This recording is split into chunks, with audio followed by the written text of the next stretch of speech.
wengine hapa. Baba alisema who has told you? Who has told you?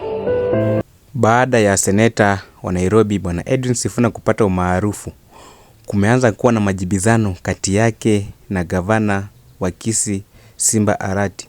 Simba Arati anawaonya wale viongozi walinda mwananchi, akiwaambia kwamba mbio zao za vijana zitaisha ukingoni. Kumekuwa na msiko mdogo. Unajua vijana pia wanakuanga na mbio nyingi. Hii mbio nyingi haraka haina nini? Hii ya kina Sifuna haraka ambayo haina baraka. Sasa watakimbia tena, watapiga ukingoni. Sisi chama ambacho ni cha ODM tunahakikisha kwamba kinasimama. Hata mimi Simba niondoke, chama lazima kisimame.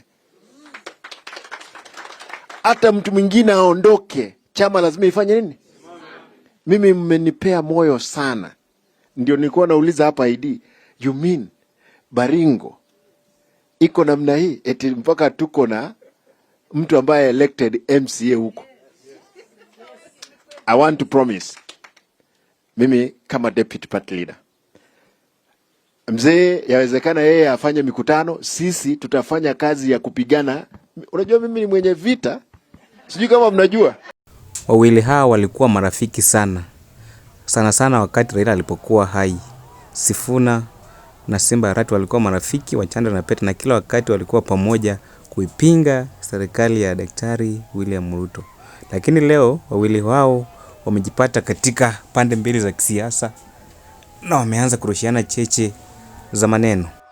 Vile viongozi wao wa ODM wamesema kwamba akina Sifuna, Babu Owino na Orengo wako wanarudi ODM hivi karibuni, na wamewapa muda mchache kwamba kutakuwa na homecoming ya viongozi wao ambao wako upande walinda wananchi. Tazama walivyokuwa leo wakisema maneno hayo kule Nairobi. We are 86 members of parliament.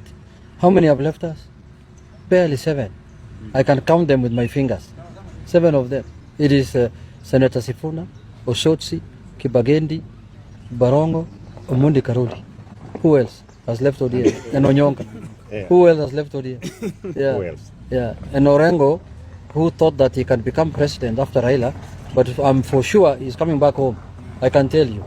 From what I saw in yesterday in Kitale, an old man cannot be subjected to declare himself party leader. At least you can even get an MCA to declare you a party leader, an MCA of someone. You are declaring yourself. That means we will welcome him back home.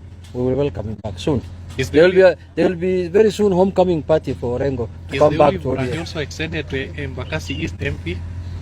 Embakasi East MP is our friend.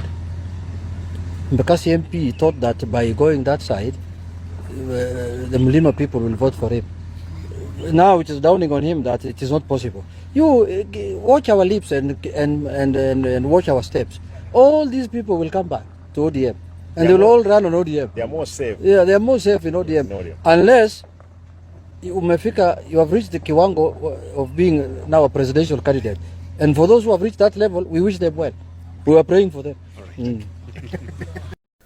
Huyo ni Junet akisema kwamba hana wasiwasi kwamba viongozi wao ambao wametoka ODM na kuform linda mwananchi hawatachukua muda mrefu upande ule, bali watarudi katika chama chao cha zamani ODM, na wako tayari kuwakaribisha. Maoni yako ni yapi? Linda mwananchi inaweza kubali kurudi katika chama cha ODM ambacho kinafanya kazi na serikali?